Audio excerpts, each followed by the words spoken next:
បាទសូមជម្រាបសួរក៏ដូចជាសូមស្វាគមន៍ចំពោះពុកម៉ែបងប្អូនទាំងអស់ដែលតែងតែតាមដាន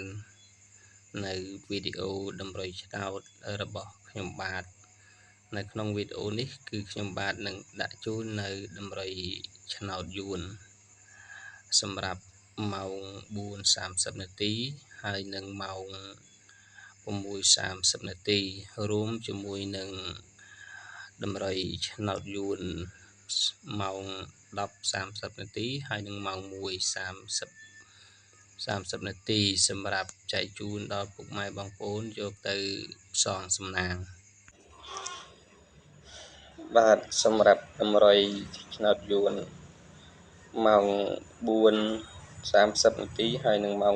6:30 នាទីលេខអូសខ្ទង់គឺខ្ញុំដាក់ជូននៅខ្ទង់ 9 ហើយនឹងខ្ទង់ 8 លេខគ្រាប់គឺ 97 98 88 ហើយនឹង 89 3 លេខគឺខ្ញុំដាក់ជូននៅ 569 គុណហើយនឹង 698 គុណចំណែកខាងតម្រុយឆ្នោតយួនម៉ោង 10:30 នាទីហើយនឹងម៉ោង 1:30 នាទីលេខអូសខ្ទង់គឺខ្ញុំដាក់ជូននៅខ្ទង់ 5 ហើយនឹងខ្ទង់ 8 លេខគ្រាប់គឺខ្ញុំដាក់ជូននៅ 57 58 88 ហើយនឹង 89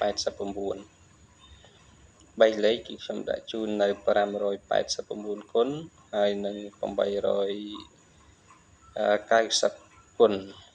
890 គុណ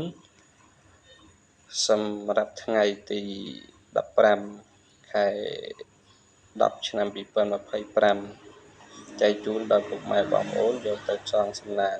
ហើយក៏សូមជូនពរដល់ពុកម៉ែបងប្អូនទាំងអស់ដែលយកនៅលេខក្នុងតម្រុយនេះទៅផ្សងសំណាងក៏សូមឲ្យទទួលបាននៅលាភសំណាងនិងហេងបាទសូមជម្រាបលា